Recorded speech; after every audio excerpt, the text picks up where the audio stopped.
Bing bongy bong, bing bongy bong. This is Joe, the bearded historian. He'll tell you an interesting history. Be careful of his soldiers, they can be brats. This is Angel, she's an entity. She'll cause chaos and plant her hands at you.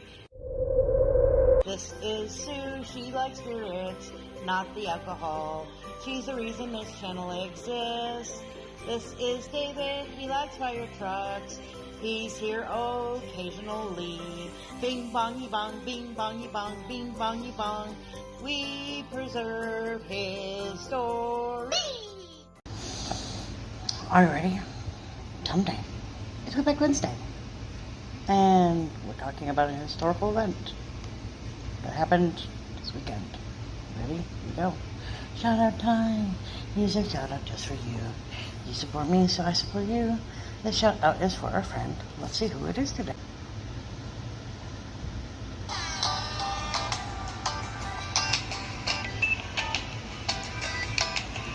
I see Buddha.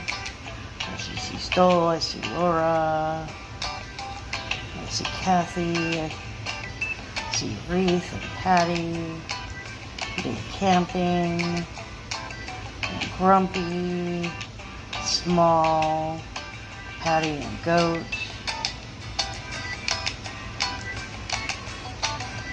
The Goat's currently in the lead, but barely. There's Hippie, traveling with Martin and Sue. Goat's currently in the lead. Looks like my Linda is trying to catch up. There's Tess and LTN. Goat's got a really good lead. Go Goat. Oh, it looks like it's three. I'm a genius. I almost had the whole video uploaded before I realized that I forgot to go to Drina's channel and tell you about it. So we're going to do that right now.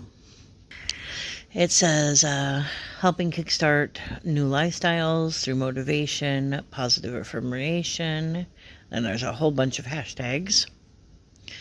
Drina is awesome, very supportive, wonderful lady, all kinds of different types of things. Also, if you haven't seen it, we officially have gotten our invitation to be monetized. Where we're, hang on, we're looking at when to do the monetization party. We'll let you know when we decide. All right, whenever you're ready, Mr. Bud. All right. Well, in honor of Flag Day, which just passed shortly ago, wanted to touch a little bit on the history of the flag. It's one of our symbols of our nation. It's kind of wild is that it's actually the 27th version that we've had, modified officially 26 times since 1777. 48 star flag was in effect for 47 years until the 49th star version became official in July the 4th, 1959. And then the 50 star flag was ordered by then President Eisenhower in August 21st, 1959, and was adopted in July of 1960. Now, the longest used version of the U.S. flag has been in use for over 62 years. Now, going back to the original first flag that the country had, interestingly enough, was called the Grand Union. And the thing that made it kind of unique was it had the red and white stripes across, but instead of the field of stars, it had the copy of the Union Jack, it looks like. Sometimes called the Grand Union flag or Continental Colors. It consisted of 13 red and white stripes with the British Jack up in the upper left-hand corner, and it appeared in December 3rd in 1775 when the Continental Navy Lieutenant John Paul Jones flew it aboard Captain Essex Hopkins' flagship Alfred in the Delaware River. It remained the national flag until the 14th of June, 1777. At that time, the Declaration of Independence in July of 1776, the Continental Congress would not legally adopt flags with stars, white, in a blue field for another year. The Grand Union flag has historically been referred to as the first national flag of the United States. Now, the Continental Navy did raise the colors as an ensign in the fledgling nation of the American War of Independence, likely with the expedient of transforming their previous British red ensign by adding white stripes. The name Grand Union was first applied to the Continental colors by George Henry Preble in his 1872 book known as History of the American Flag. Now, the flag itself actually resembles the flag of the British East India Company during that era, and Sir Charles Fawcett argued in 1937 the company flag inspired the design of the U.S. flag. Both flags could have easily constructed by adding white stripes to the British red ensign, one of the three maritime flags used by the British Empire at the time. However, an East India Company flag could have from 9 to 13 stripes and was not allowed to be flown outside the Indian Ocean. Benjamin Franklin once gave a speech endorsing the adoption of the company's flag by the United States as their national flag. He said to George Washington, "While the field of your flag must be new in its details or its design, it need not be entirely new in its elements. There is already a flag. There is already in use a flag. I refer to the flag of the East India Company. There is a way of symbolizing American loyalty to the Crown as well as the United States' aspirations to be self-governing, as was the East India Company. Some colonists also felt that the company could be a powerful ally in the American War of Independence, as they shared similar aims and grievances against the British government's tax policies. Colonists therefore flew the company's flag to endorse the company. However, the theory that the Grand Union flag was a direct descendant has been criticized as lacking written evidence. On the other hand, the resemblance is obvious, and some of the founding fathers of the United States were aware of the East India Company's activities and their free administration of India under company rule. Now, in June 14, 1777, the Second Continental Congress passed the flag resolution, which states, "Resolved that the flag of the 13 United States be 13 stripes, alternating red and white, and the Union be 13 stars, white in a blue field, representing a new constellation. Flag Day is now observed on June 14th of each year. While scholars still argue about this, traditions hold that the new flag was first hoisted in June 1777 by the Continental Army at the Middlebrook encampment. Both the stripes, berry, and the stars, mullets, have precedence in classical heraldry. Mullets were comparatively rare in modern heraldry. However, an example of mullets representing territorial divisions predated the U.S. flag is the Visayas 1618 coat of arms, where 7 mullets stood for 7 districts. Another widely repeated theory is that the design was inspired by the coat of arms of George Washington's family, which include 3 stars over 2 horizontal red bars on a white field. Despite the similar visual elements, there is little evidence or no evidence whatsoever to support this claimed connection with the flag design.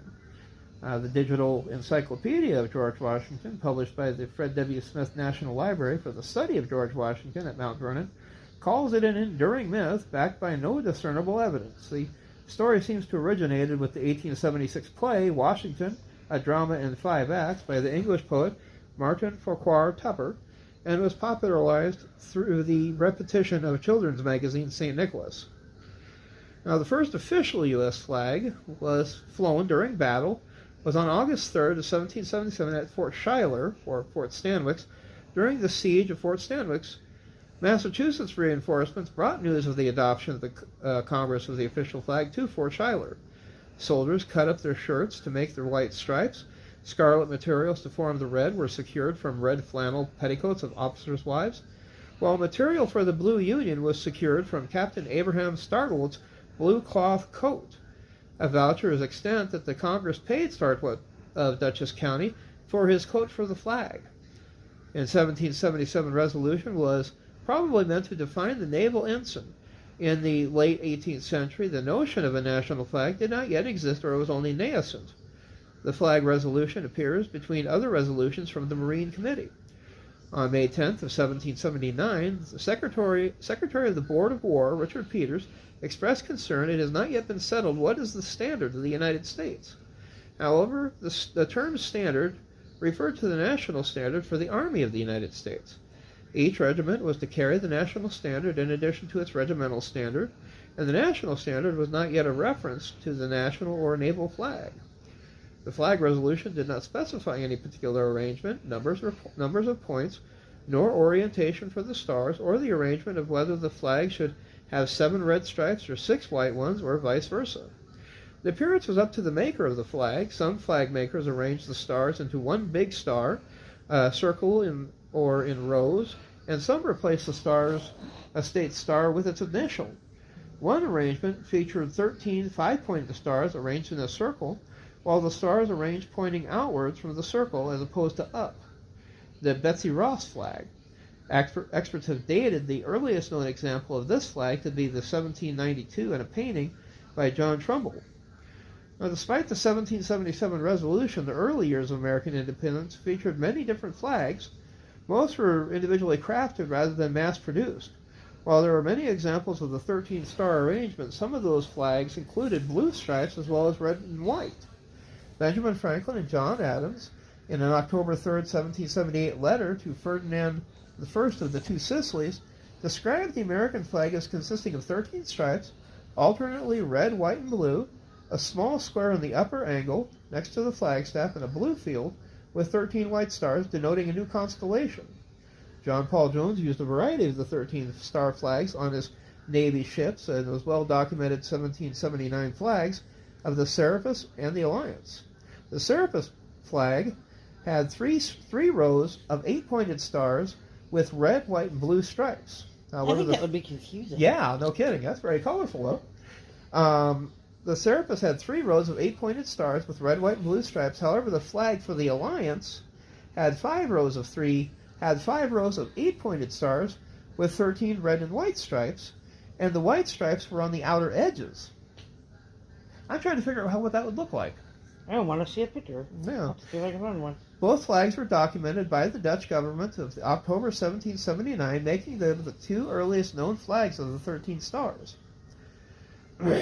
Now, designers for the first flags and stripes, Francis Hopkinson of New Jersey, made a naval flag, and he was also a signer of the Declaration of Independence, designing a flag in 1777. While he was the chairman of the Continental Navy Board's middle departments, I want to be part of the front department. Sometime between his appointment to that position in 1776 and the time of the flag resolution was adopted, the Navy Board was under the Continental Marines Committee. Not only did Hopkinson claim that he designed the U.S. flag, but he also claimed that he designed a flag for the U.S. Navy. Are you sure about this? Yes. Hmm.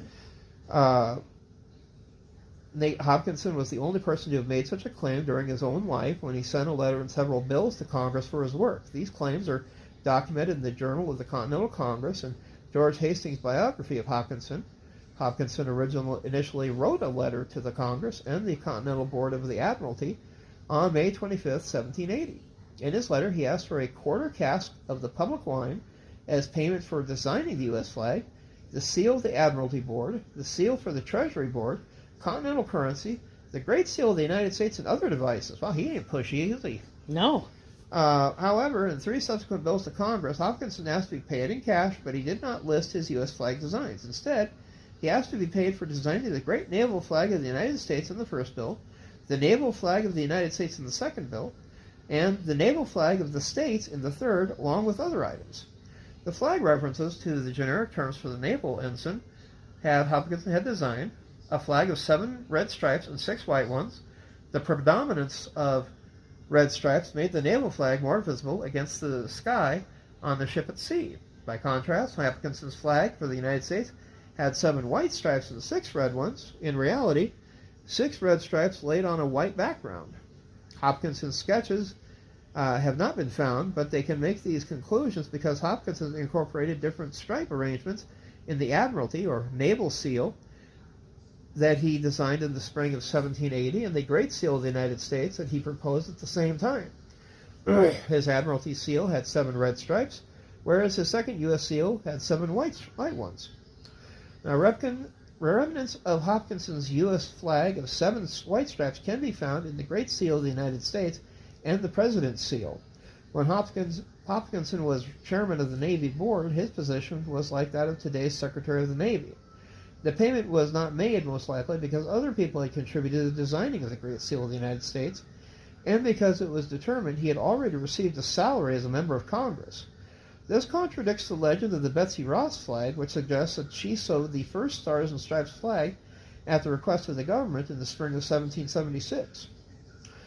On the 10th of May, 1779, a letter from the War Board to George Washington stated there is still no design established for a national standard on which to base the regimental standards, but also referenced flag requirements be given to the board by General von Steuben. On the 3rd of September, Richard Peters submitted to Washington drafts of the standard and asked for the ideas of the plan of the standard, adding that the War Board preferred a design they viewed as a variant to the Marine flag. Washington agreed that he preferred the standard, with the Union and emblem in the center. The drafts are lost to history, but they're most likely to be the first Jack of the United States. Now, they have a 13-star oval of stars with the red and white stripes. There's also what's known as the Cowpens flag. It's a 13-star variant with 12 stars in a circle and a single star in the middle. Wow. Now, the origin of the Stars and Stripes design has been muddied by the story disseminated by descendants of Betsy Ross. The apocryphal story credits Betsy Ross with the sewing of the first flags from a pencil sketch handed to her by George Washington. No such evidence exists either in the George Washington diaries or of the Continental Congress's records. Indeed, nearly a century passed before Ross's grandson, William Canby, first publicly suggested the story in 1870.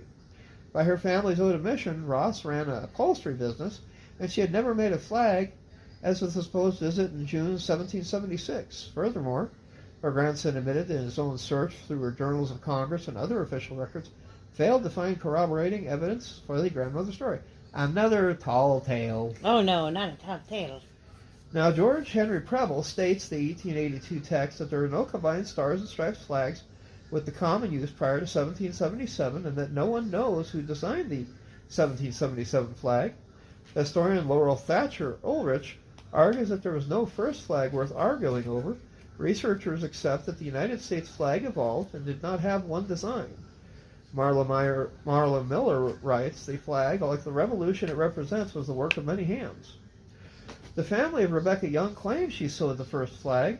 Young's daughter was Mary Pickersborough and made the Star-Spangled Banner flag. She was assisted by Greg Wisher, a 13-year-old African-American girl.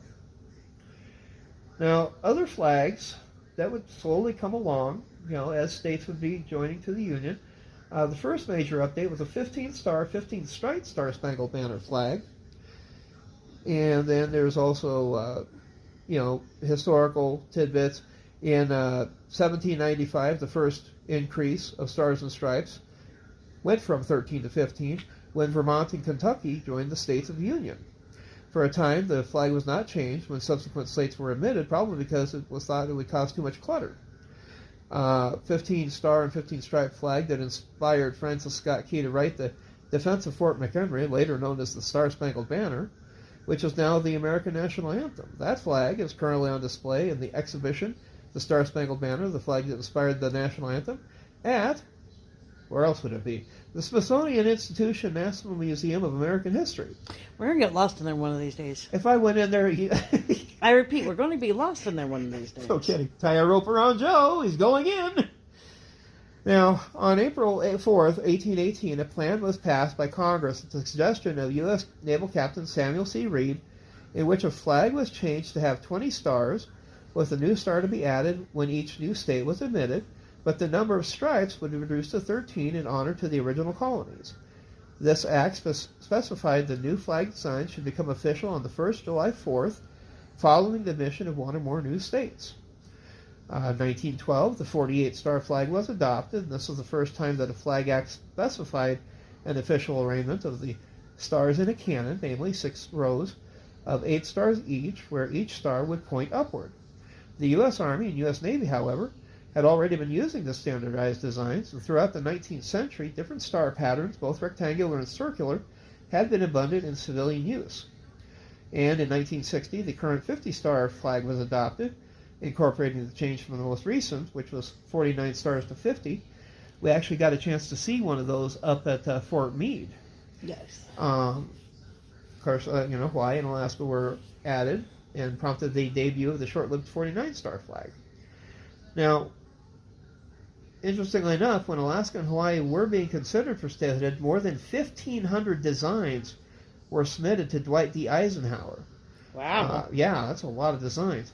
A lot of designs. The majority went to 50-star proposals, and at least 3 of these designs were identical to the present design of the 50-star flag. At that time, credit was given by the Executive Department of the United States Army Institute of Heraldry for the design. The 49 and 50-star flags were flown for the first time at Fort McHenry on Independence Day in 1959 and 1960, respectively. And on July 4th, 2007, the 50-star flag became the version of the flag for the longest amount of time used, surpassing the 48-star flag that was used from 1912 to 1959. Now, interestingly enough, they also did have a U.S. flag that was brought to the city of Canton in China in 1784 by the merchant ship Empress of China, which carried the cargo of ginseng. There it gained the designation flower flag, according to the pseudonym account first published by the Boston Courier and later retold by author and U.S. naval officer George Preble. When the 13 stars and stripes first arrived in Canton, much curiosity was excited among the people. News was circulated that a strange ship had arrived from a further end of the world, bringing a flag as beautiful as a flower. Everybody went to see the Kwaki Chuan, or flower flagship.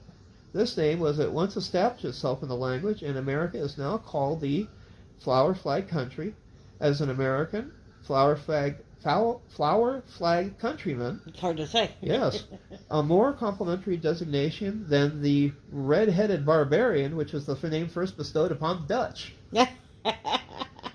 And in the quote above, the Chinese words are written phonetically based on spoken Cantonese. The names were given to the common usage of the 19th and early 20th centuries. Chinese now refer to the United States as Migu from Mandarin. Mi is short for Miglong, and Guo means country. So the name is unrelated to the flag. However, flower flag terminology persists in some places today. For example, American ginseng is called flower flag ginseng.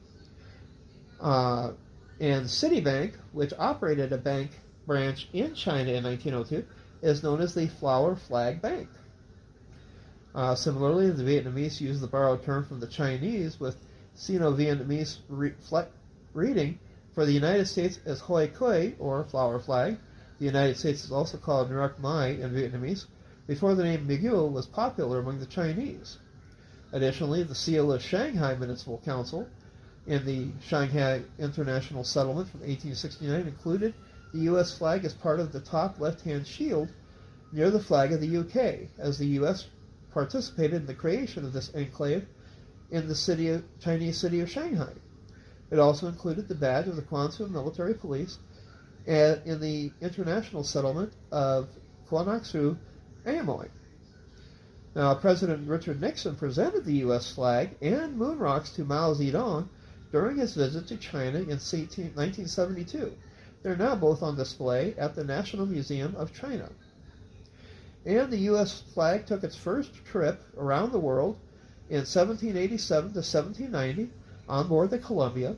William Driver, who coined the phrase Old Glory, took the U.S. flag around the world in 1831 and 1832.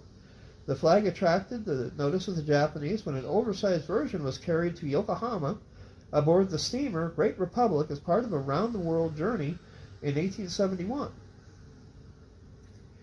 But for all its colors, it's been one heck of a flag. It's seen flights pretty much on every continent on the planet. It has been involved in wars, if you want to call it a brutal part of our history, during the Civil War. It flew against the Confederate States of the America, the CSA, and was even taken down at the Battle of Fort Sumter after the Confederates captured the fort. But for the most part, it served a lot of progression through the designs. If you want to take and go through the technical aspects, the King's colors was the first flag, and then of course the 13 states. They had a variety there because you had some that did a box formation around the edge of the blue with one in the middle. They had alternating 3 and 2 stars in the blue flag. They had the circle with a single one in the middle, and then even 3 rows of 4, 5, and 4. And of course then there was the 15th, which was kind of, I would say odd, because the red and white make it look really thick as far as a flag goes. Now, one that I did think was cool, back when they had 20 stars and 13 stripes, somebody actually put together the stars in the shape of a star in the blue pattern. I thought that was kind of cool looking. And of course, with 20, you could easily do 5 stars in 4 rows. Made it nice box shaped. But the numbers of stars that they've had in the blue field, they had 21 when Illinois was added, 23 when Alabama and Maine were added, 24 for Missouri, 25 for Arkansas, and then 26 for Michigan, 27 for Florida. Texas made 28, and that made a nice even row. Woo! 7, 14, 21, 28. Iowa actually had 2 designs that were kind of cool. Then it went Wisconsin, California, Minnesota. When Oregon was added, it jumped the number up to 33 stars. And they were real creative, because not only could you do the star pattern, like mentioned before, but you could actually even put the stars inside the star. And so it made the star really stick out that way. Some people went with the, let's see, 8, 16, 24, 30. They did 4 rows across, and then the middle row was only 5. And then 34, when Kansas showed up, there was another circle that was kind of cool with 4 individual stars in the corner. 35 was West Virginia, and there, you got the 5 rows. Nevada went to 36, Nebraska 37, 38 when Colorado joined. Now, when it went from 38 to 43, South Dakota got added, but it also joined North Dakota, Montana, Washington, and Idaho all in that 1 year. Woo! So it really kicked up the numbers. And then shortly after that, 44, 45, 46, and 48 with Utah, Wyoming, Oklahoma, and then New Mexico and Arizona capped off the continental United States, if you want to call it that. Right. And then, of course, Alaska and Hawaii. Now, coming up, we have 2 more possible states that may join, depending on how things go. The District of Columbia would love to be a state. So would Puerto Rico. The big thing there is that a lot of it calls on the arguments going on in D.C. at this time. From what I've heard, neither have pulled together enough support to actually become states. But we'll just have to see what the future holds. But this has been Joe, the Bearded Historian, looking at flags and Flag Day. You folks have a good evening, and we will talk to you next week. Good night, everybody.